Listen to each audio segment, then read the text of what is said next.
Quando foi a última vez que você deu aquilo que mal lhe sobrava? Quando foi a última vez que, com as mãos vazias e o coração apertado, você abriu a porta e disse, entre, mesmo sabendo que, ao acolher, poderia ficar sem nada? Pergunto isso porque, numa tarde de vento quente e poeira, numa casa de taipa que rangia como se lembrasse histórias antigas, Dona Lindaura fez exatamente isso. Ela vivia num pedaço de sertão que parecia ter se esquecido do mapa. A estrada de terra subia e descia como uma cicatriz, e as poucas casas se penduravam ao redor de uma cisterna que mais lembrava memória do que água.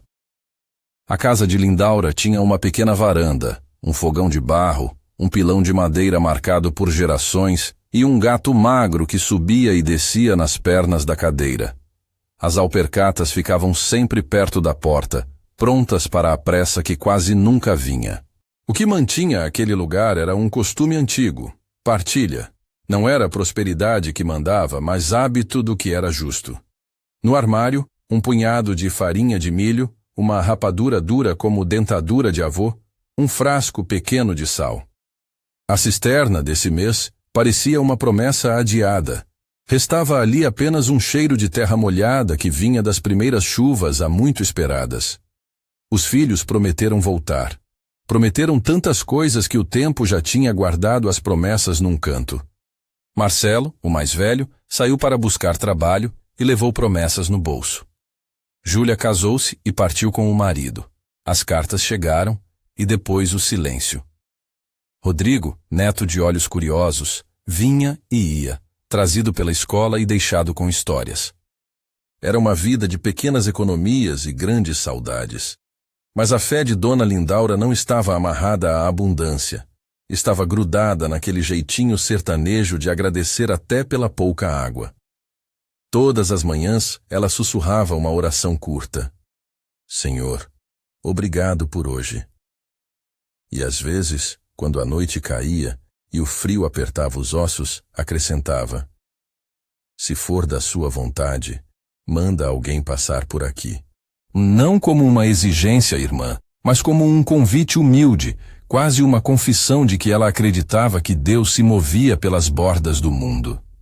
Numa tarde em que o sol parecia estender a própria sombra sobre a estrada, um homem apareceu. Não vinha com pressa de cidade grande. Seus passos eram medidos como quem conta uma longa história com os pés. Vestia um chapéu de palha gasto, uma camisa de tecido simples e botas que haviam conhecido muitas estradas. No rosto, a poeira tinha formato de mapas, nos olhos, uma calma que convidava. Parou à beira da estrada, encostou o cajado no braço e cumprimentou como quem sabe de palavras sagradas. A paz de Deus. Ela hesitou. Quem não hesitaria ao ver um estranho com o mundo às costas bater à sua porta? Havia medo e uma prudência natural em quem já foi desapontada. Ainda assim, aquela voz trouxe uma condição que parecia rara, a ausência de cobrança. Tenho sede e estou cansado. Posso tomar água? Falou ele. Nada de exigências, nada de barganha. Entre, respondeu Lindaura, levantando-se com a lentidão de quem conta as horas com o corpo. Não tenho muito, menino, mas tenho o que o senhor quiser. Ele entrou sem formalidades, colocou o chapéu na cadeira, sentou perto do fogão e logo notou os pequenos sinais.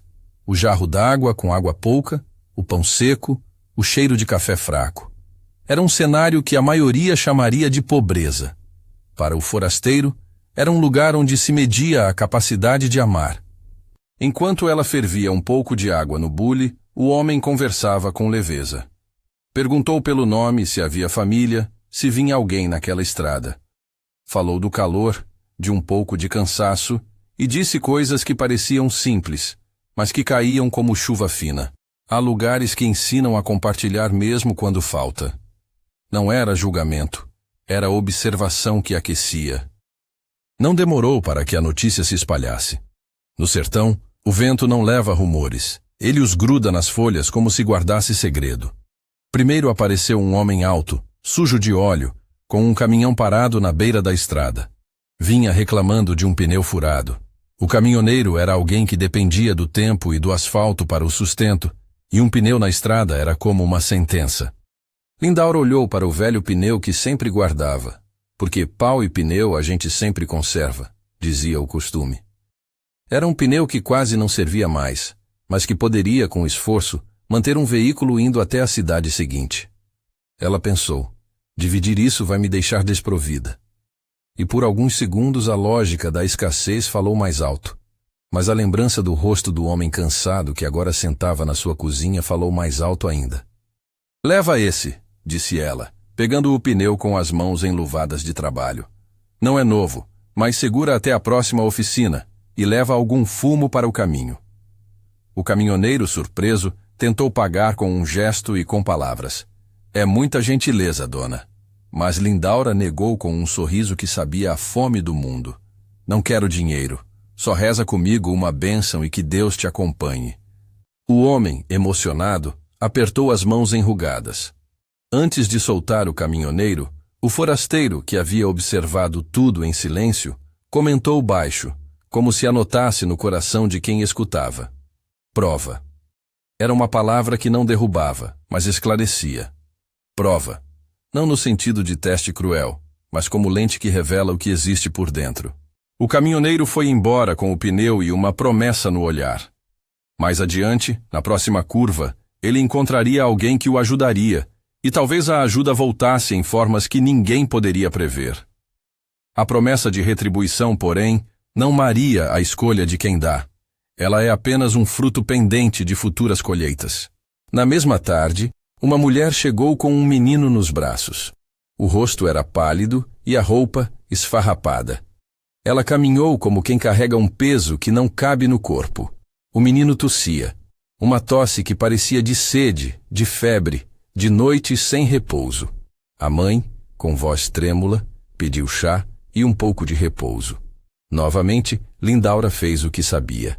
Fez chá com ervas que havia aprendido com a avó, aqueceu água, triturou folhas, adoçou com 2 lascas microscópicas de rapadura. Segura aqui, disse ela, colocando o menino no colo. Ele vai descansar. Fica aqui um pouco, mulher. O forasteiro ficou observando, mexendo com as mãos num gesto que mais parecia abençoar do que avaliar. Ela preparou um gargalo de chá e deu ao menino, que primeiro recusou. Depois, sucumbiu ao sono pesado, que tomou conta como se fosse uma nuvem. Não quero afirmar milagres absolutos, porque o que aconteceu ali não é uma fórmula. Mas a criança, que chegara queimando de febre, achou alívio naquele remédio simples e no calor humano do colo. A mãe chorou baixo, agradeceu com a voz que mais parecia vento e ofereceu pagar. Não há dinheiro, disse ela.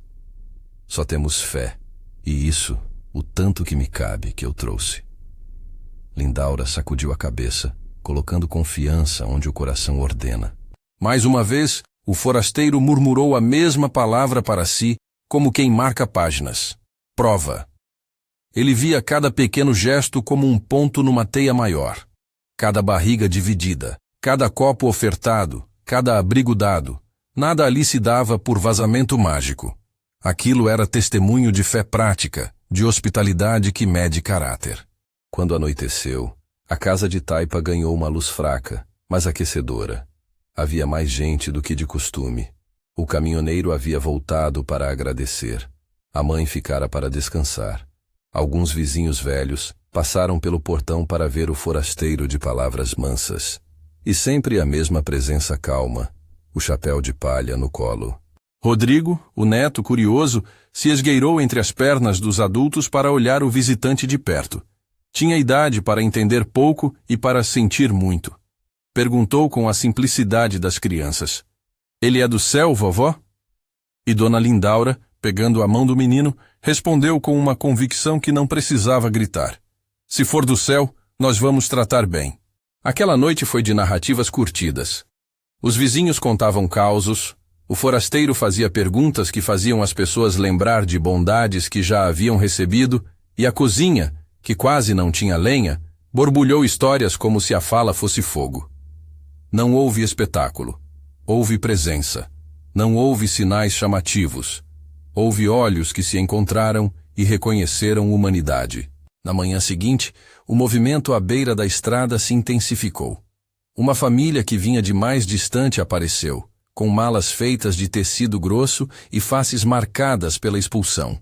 Tinham sido desalojados de uma terra que lhes pertencia, segundo contaram entre suspiros. A mulher e as crianças, com pó nas roupas, pediram um pouco de mingau. Era pouco, e nada que resolvesse o que lhes fora tirado, mas era alimento de urgência. A família trouxe em sacos pequenas mudas de árvores, o que chamou a atenção de Lindaura. Levamos mudas de onde morávamos, disse o homem com voz embargada. Não sei se firme nas mãos do mundo de novo, mas é tudo o que temos. Houve um gesto espontâneo. À noite, plantariam algumas mudinhas ao redor da casa de taipa, como se a esperança pudesse enraizar-se ao redor daquele lugar. O forasteiro ouviu e sorriu sem pressa. Prova, disse outra vez. A palavra, agora repetida, já não soava como observação distante. Parecia o ritmo de um coração que contava misericórdia. Por entre esses acontecimentos, uma sombra mais difícil rondava a história de Dona Lindaura, a volta dos filhos. Havia notícias que chegavam aos poucos, cartas meio rasgadas, promessas de quem queria recomeçar. Marcelo, o filho que tinha ido à cidade grande, mandara certa vez uma carta onde dizia: Mãe, volto em breve.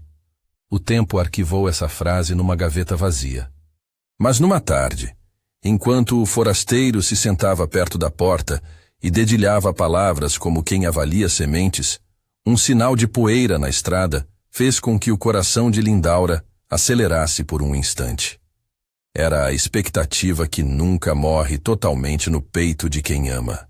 Ela guardou na memória a voz do homem que havia pedido água. Havia nele um tom que não acusava, não prometia, apenas reconhecia.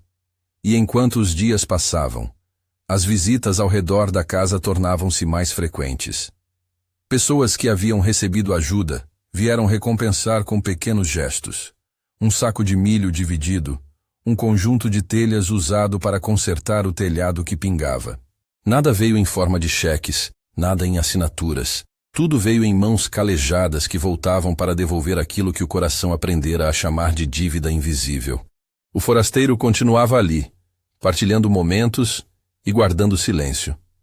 Às vezes, quando o vento soprava forte e levantava a poeira, ele levantava o chapéu e olhava para a linha do horizonte como se lembrasse de alguém. Fez perguntas simples às pessoas e, pelo caminho, contou parábolas curtas, histórias que pareciam de gente e não de livros. Não proclamou milagres, falou de atitudes. Você conhece a regra de ouro? Perguntou a um jovem que trouxera lenha. O jovem, sem saber, acenou.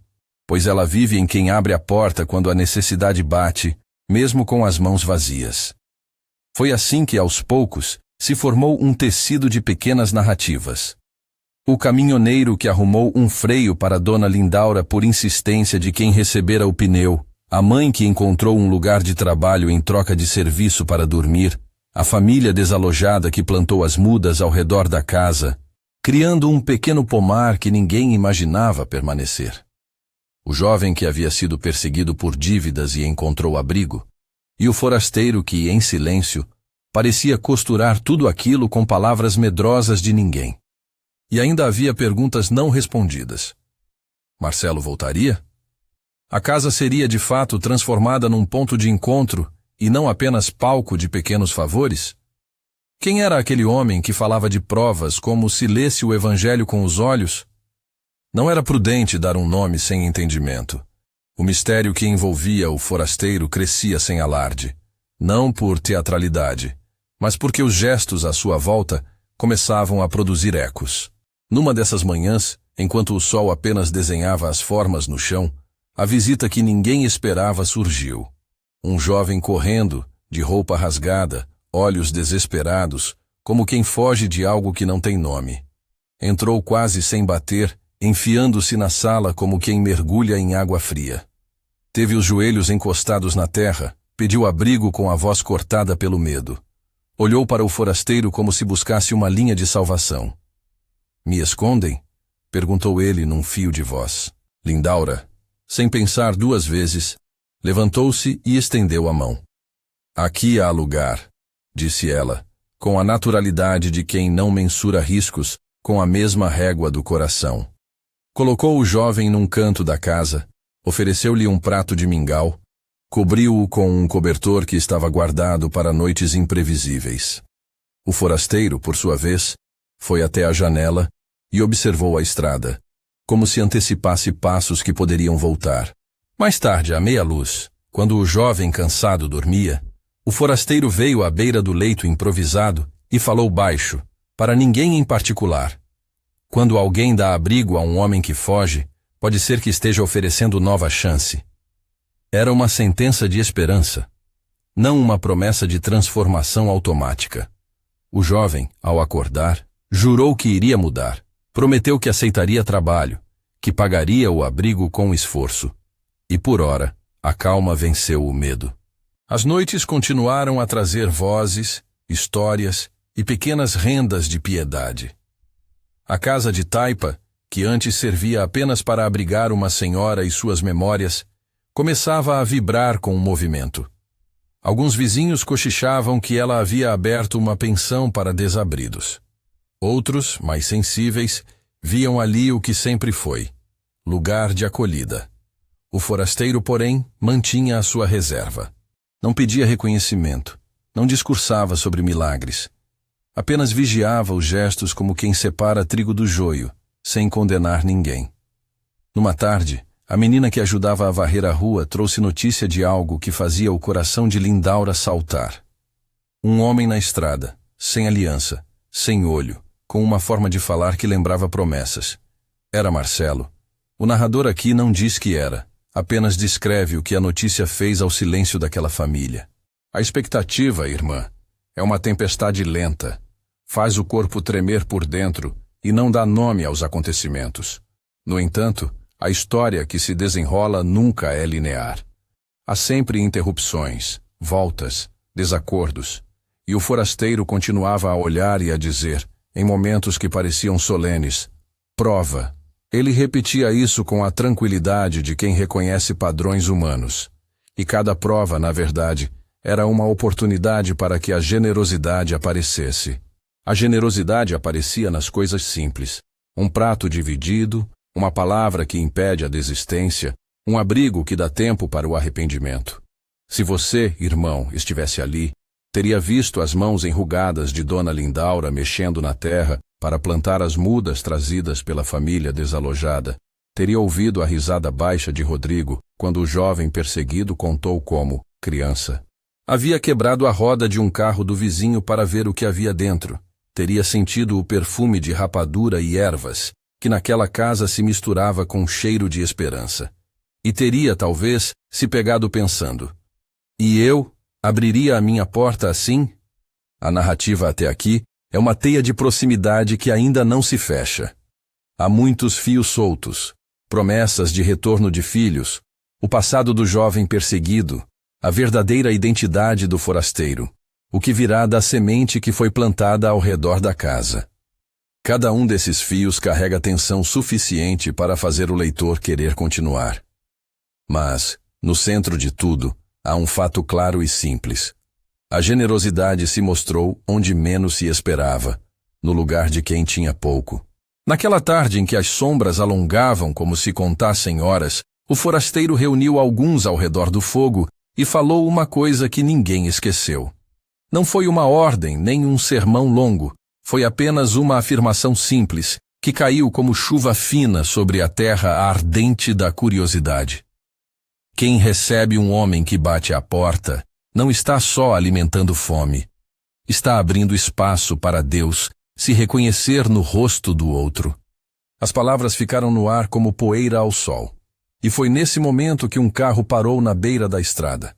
Alguém desceu, olhou para a casa de taipa e caminhou em passos decididos. Não era nenhum dos conhecidos da vizinhança.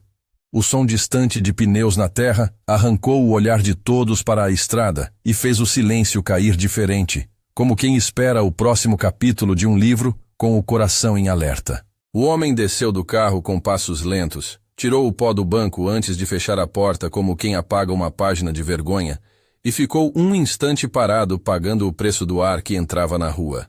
Era Marcelo. Era ele, mas o narrador não diz isso de modo sensacional. Diz porque os olhos de Lindaura encontraram aqueles olhos pela primeira vez em muitos anos e reconheceram uma história que só o tempo contava. A mesma sobrancelha que franzia quando ele era menino, a mesma ruga do riso quando fingia valentia para os amigos. Houve um ruído baixo de surpresa, não de escândalo. A vizinhança já se aproximava, atraída por algo mais antigo que curiosidade. O retorno de quem saiu e deixou promessas no bolso. Marcelo ficou ali, com as mãos vazias e a alma cheia de perguntas que não sabia formular. Seus sapatos tinham terra de cidade grande. O coração, porém, parecia mais em casa do que fora dele. Lindaura o viu e, sem drama, chamou. Entra, menino. A porta chiou. Ele entrou como um navio que tenta voltar ao porto depois de tempestade, com cuidado, com medo de quebrar o cais. Mãe, começou ele, a palavra saindo como se tivesse que se lembrar de como a pronunciar. Ela o interrompeu num gesto que não precisava de explicação. Aproximou a cadeira, puxou o cobertor e o sentou. Não houve acusações longas, não houve espetáculos de reprovação. Havia apenas uma vida inteira de saudade comprimida em um olhar que dizia: "Você sempre foi minha casa." Marcelo conteve as lágrimas por muito pouco tempo. As palavras saíram simples e ásperas. Confessou que havia entretido promessas por anos, que a cidade devorou uma parte dele, que o trabalho não vingou como imaginara. Falou de portas que se fecharam e de noites de culpa. Havia orgulho quebrado. Havia cansaço. Pediu perdão como se fosse moeda rara e recebeu mais do que esperava. Um abraço que conhecia cada fresta de sua dor e ainda assim a aquecia. O forasteiro observava em silêncio, com um meio sorriso que parecia não julgar e, ao mesmo tempo, confirmar que aquilo ali era também uma prova. Prova, murmurou ele, curto, como quem marca uma página do coração. Não foi só Marcelo que voltou. Nos dias que se seguiram, outros passos também voltaram guiados por algo que já não se chama só obrigação. A gratidão transformada em ação. O caminhoneiro, lembrando do pneu e da bênção curta que recebera, reapareceu com ferramentas e com um amigo que sabia de consertos. Consertaram o carro de Lindaura e ajustaram o freio que rangia há muito. A família desalojada trouxe mais mudas e ficou para acompanhar o pequeno pomar, regando com paciência aquilo que plantara com a esperança de quem não tinha terra, mas tinha sonho. O jovem que havia sido perseguido apareceu limpo e de cabeça erguida, agora trabalhando como ajudante numa pequena oficina local que o caminhoneiro ajudou a abrir. A mãe com o menino trouxe notícias. O filho se recuperara o bastante para voltar à escola. Ela, por sua vez, havia conseguido um serviço de cozinha em uma casa próxima e pagava com trabalho o abrigo que recebera. Cada volta era um fio que se costurava à nova tapeçaria que se formava ao redor da casa de taipa. E a casa, antes de portas fechadas e telhado pingando, começou a se transformar não por riqueza súbita, mas por mãos unidas e dias de serviço. O forasteiro participava das conversas, ora perguntando, ora contando uma lembrança que abria sorrisos. Às vezes, levantava-se e pegava uma enxada como quem já sabe a geografia do suor. Marcelo, no entanto, teve uma resistência que não se quebraria com um dia de trabalho. Havia coisas que não se apagam sem que se enfrentem. Ele foi ficando a princípio por conveniência, depois por necessidade de ajustar o que fora desfeito. Ao pegar ferramentas e consertar a calha que vazava na chuva, o filho foi encontrando pequenos pedaços de si. Rodrigo, o neto, acompanhava com olhos curiosos e mãos pequenas, e o fez com a inocência que faz perdão sem tanto drama. Numa manhã de fim de estação, quando as nuvens ainda guardavam chuva, o forasteiro chamou alguns para junto da cisterna seca e pediu que todos sentassem. A reunião não tinha formalidade. Era mais um acúmulo de conversas que precisavam de pausa. Ele falou sobre sementes e sobre tempo, sobre como muita gente pensa que sem fartura não se planta, quando às vezes o que mais precisa de terra é uma vontade compartilhada. Não usou palavras de biblioteca. Usou imagens do sertão, uma semente enterrada que, com pequenas ajudas, rompe o chão. Se plantarmos juntos, disse ele, cada muda ficará com raízes onde não havia antes. Não é promessa de renda, é promessa de cuidado. Não é garantia de grande colheita, é garantia de que ninguém ficará sozinho enquanto esperamos. As pessoas ouviram como quem restaura a confiança, e foi assim que, com mãos que antes só pediam, se plantou. Marcelo, que carregava a culpa como quem carrega a pedra no centro das costas, finalmente dobrou as mangas e, sem alarde, cavou. Rodrigo deu as primeiras regas com um pote pequeno, espalhando água que vinha da vizinhança e de torneiras emprestadas. A família desalojada trouxe as mudas e explicou como podar. O caminhoneiro trouxe uma lona velha para proteger os brotos do calor forte. Pequenos atos, muitos deles anônimos, reconstruíram o contorno daquela casa. Os dias passaram, e a mudança mais visível não foi só no telhado consertado ou no pequeno pomar que despontava. A maior mudança foi nos gestos, visitas que viravam conversas, pão que deixava à mesa e voltava multiplicado em apoio, palavras de incentivo que substituíam a vergonha. Marcelo começou a participar das decisões, a ouvir e ser ouvido. Sua voz, antes curta, cresceu. Não porque o forasteiro o comandasse, mas porque homens e mulheres que recebem também têm de exigir de si a mudança que pediram. O jovem que fugira saiu do medo e entrou em rotina. A mãe deixou de temer noites sem renda. E o forasteiro? Ele seguia no seu caminhar de olhar atento. Em ocasiões fazia perguntas estranhas, quase de mestre. Como trataste quem bateu à tua porta quando tinhas pouco? Ou, o que pesa mais, a fome no estômago ou a fome de reconhecimento? As perguntas eram retas, quase cirúrgicas, e respondiam pelo silêncio do que já fora feito. Numa tarde em que Marcelo ajeitava a ponta de uma telha, perguntou ao forasteiro, sem barras, sem julgamento. Quem é o senhor, afinal? O que o trouxe até aqui? O homem olhou para ele com suavidade e disse, vim porque alguém abriu a porta. E quem abre a porta encontra mais do que convidado, encontra propósito. Marcelo olhou como quem buscava um nome maior que desculpas. Porém o forasteiro não resolveu o nó com definições. Foi embora depois de mais algumas semanas, deixando rastros que não se veem no chão, mas no convívio. Às vezes retornava, outras vezes ficava distante, e toda vez que passava, registrava. Prova. Cada ato de generosidade era um novo marcador. O ponto alto da transformação veio numa tarde em que se reuniram para pintar a casa. Havia trabalho que era festa quando feito em conjunto. Tijolos de marcha pequena, pincéis e risos.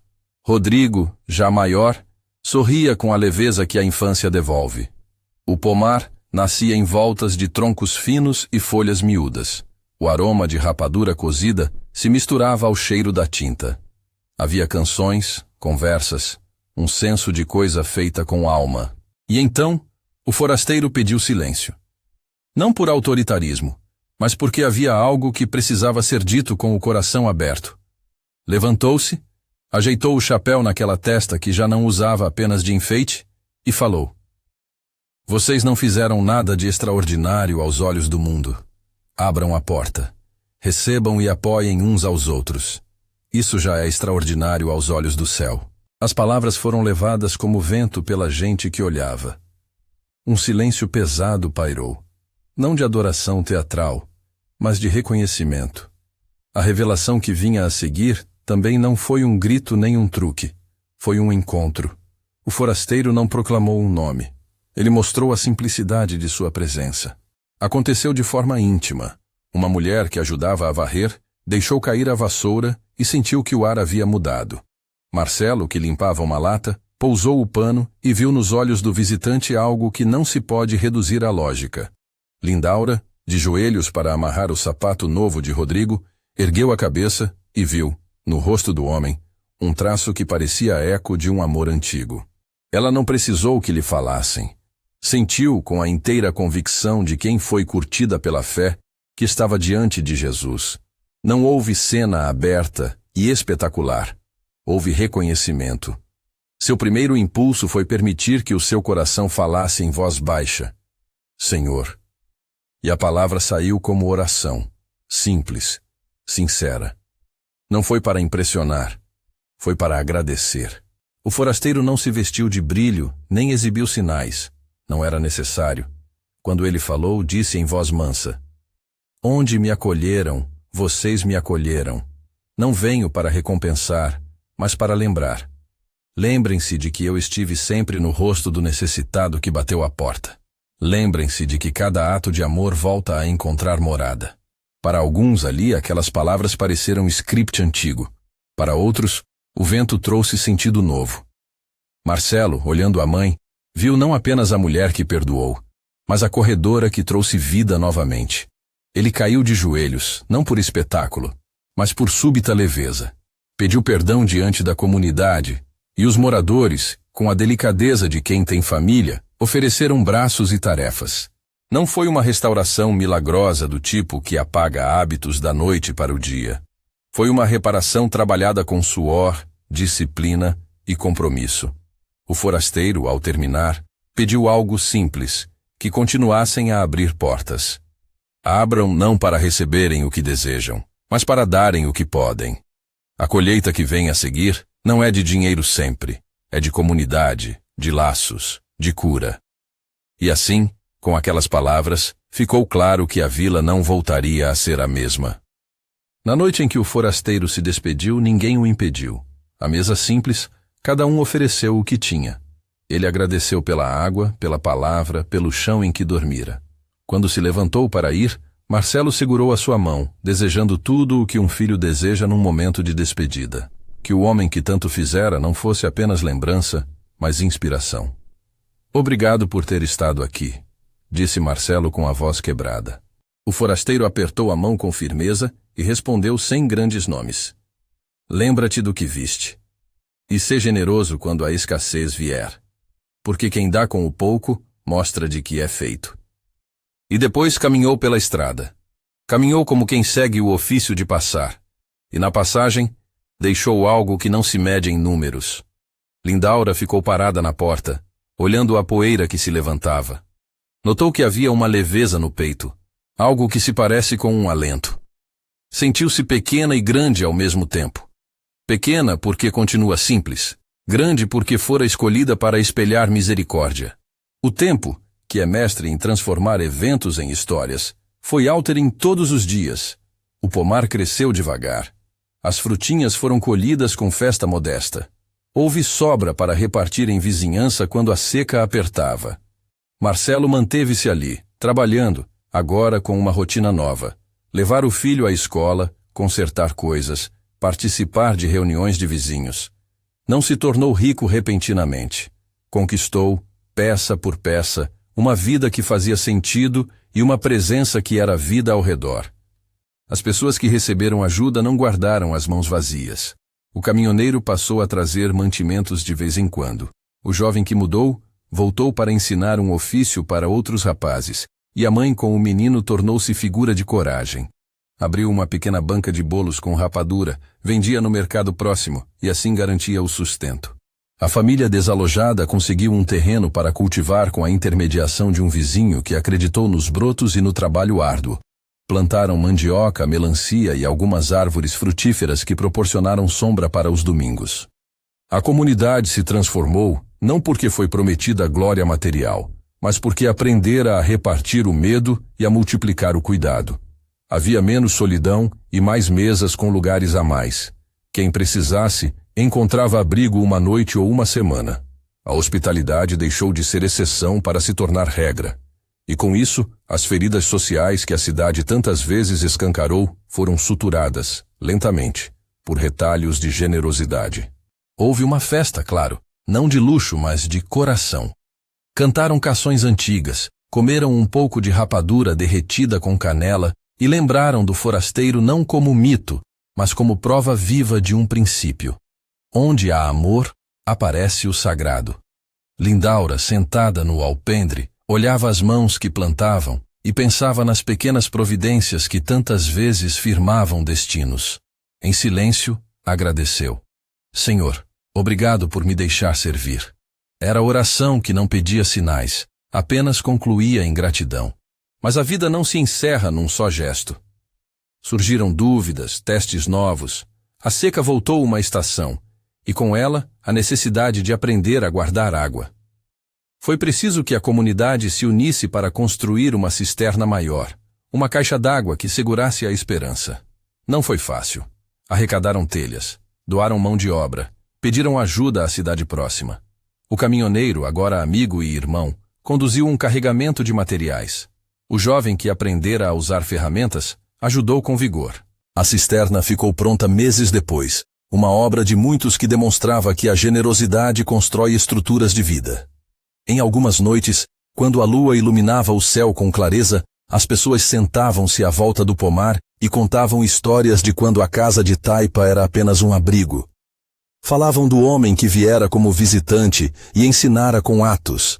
Alguns diziam com convicção que o forasteiro era Jesus. Outros preferiam chamá-lo de amigo que vinha da estrada. Não havia disputa. Havia memória. Recordavam como ele deixara, como quem semeia alguma coisa que não espera colher já. E todos sentiam, como parte de uma mesma família humana, que algo maior havia ocorrido. Ao narrador chega a responsabilidade de recolher o que ficou. Não milagres de bilheteria, mas vidas mudadas em pequenos detalhes. Rodrigo, que brincava entre as raízes das mudas, cresceu aprendendo que portas abertas salvam mais que fechadas. Aprendeu a regar, a esperar e a partilhar. Marcelo aprendeu a pedir ajuda e a dar. A mãe que chorara com o filho doente aprendeu a confiar que cuidados simples também curavam feridas do corpo e da alma. O jovem que fugira aprendeu a ressignificar medo em trabalho. A família desalojada encontrou a dignidade no pedaço de terra que agora cuidavam. E Lindaura? Ela continuou a cozinhar para quem chegasse, a receber convidados com pouca comida e muito coração. Houve, claro, dias de teste. Uma doença leve passou pela vilazinha e fez o povo mexer frenético. Houve alguém que faleceu de velhice. E o luto foi grande, mas também foi compartilhado. Não houve curas milagrosas em onda que resolvesse tudo. Houve cuidados, visitas, chás, companhia, fé prática. Isso bastou para que, aos poucos, a comunidade percebesse que o que realmente importava era a presença que não se mede em notas, mas em dias. Certo fim de tarde, quando as luzes da vila acenderam e as estrelas começaram a disputar o escuro, uma criança perguntou à mesa, ainda com a boca cheia de mingau: "Vó, o forasteiro volta?" Lindaura sorriu e respondeu, sem pretensão, com uma simplicidade que é oração: "Ele sempre volta quando abrimos a porta." E não havia dogma nessa frase. Havia convite. A história daquela casa espalhou-se como lenha em brasa no sertão. Pessoas de outras vilas vinham ver o pomar e aprender a plantar em conjunto. Outros trouxeram sementes de longe. Uns emprestaram ferramentas. Alguns doaram sementes novas. E assim, a rede de generosidade crescia. Não era um esquema para enriquecimento. Era uma rede de socorro, de partilha, de coragem. Cada gesto de generosidade gerava outro gesto, e esse virou hábito. A casa de Taipa foi melhorando não porque alguém apareceu com ouro, mas porque mãos que haviam sido ajudadas voltaram para ajudar. A coisa mais visível era a alegria, discreta, que vinha de saber que ninguém ali ficaria sem ajuda se tentasse. Durante uma reunião de plantio, o forasteiro apareceu novamente. Não como estrela, mas como um homem que passou. Sentou-se perto do velho pilão, olhou em volta e, desta vez, falou olhando para todos os olhos. Quando alguém diz que acredita em Deus, mas fecha a porta, não tem diferença da cidade grande que esquece o pobre. A fé mostra-se nas mãos que dividem. Vocês provaram que é possível escolher amor apesar do medo. Havia nessa fala tanto convite quanto registro de graça. Antes de ir embora, ele se aproximou de Lindaura. As suas mãos, agora gastas de estrada, pousaram nas dela com respeito. Ela segurou, reconhecendo que o mundo cabia em toques simples. "Obrigado por abrir sua casa", disse ele com humildade. Ela respondeu por dois: "Obrigada por ter vindo." E ele partiu, como havia vindo, sem solenidades. O que ficou foi a lembrança do encontro. E os sinais mais claros não eram sobrenaturais. Eram telhas ajeitadas, um pomar que dava sombra e alimento, um menino que ia à escola, homens que tinham emprego e um capim seco que começou a ficar verde às margens da estrada. Meses depois, um viajante que passava pela região perguntou por que os vizinhos se reuniam tanto. Alguns falaram de uma história que ouvira nos corredores do sertão. Outros disseram que era hábito que havia nascido na casa de uma senhora que distribuía o pouco que tinha. O viajante sorriu e, levando a história adiante, ajudou, sem alarde, a espalhar a sementinha daquela experiência para outras paragens. Assim foi. O exemplo de Dona Lindaura e a visita do forasteiro tornaram-se semente que germinava em outros corações. E o que Jesus representou ali? Não foi um acontecimento espetacular de palco. Foi presença que foi reconhecida na companhia, na palavra, no convite para amar. A revelação não transformou o sertão em fundo de celeiro de riquezas, nem prometeu cura milagrosa e imediata para todos os males. Transformou com o tempo o modo como se via o outro. E isso eu afirmo ao irmão e à irmã que me escuta, é um milagre antigo e quieto. Ver no necessitado não um problema a ser evitado, mas um irmão a ser abraçado. Ao fechar desta história, não conto o fim como alguém que colocou o ponto final numa vida inteira. Conto como quem instala uma luz, que fica acesa, enquanto houver gente para cuidar da casa. A casa de taipa virou símbolo de que generosidade aparece mesmo quando se tem pouco, que o forasteiro, que pode ser Jesus, pode ser qualquer irmão que bate à porta, sempre nos lembra do que é essencial: sermos mãos estendidas. E a pergunta que deixo com você, que ouviu até aqui, é a pergunta que move toda a narrativa e que não cansa de bater à porta da alma. Se hoje alguém que precisa batesse à sua porta, você abriria, mesmo sendo você quem mais precisa? Pense nisso. Se essa história tocou seu coração, compartilhe com alguém que precisa ouvir. E escreva nos comentários o que você faria se Jesus aparecesse hoje na sua rua.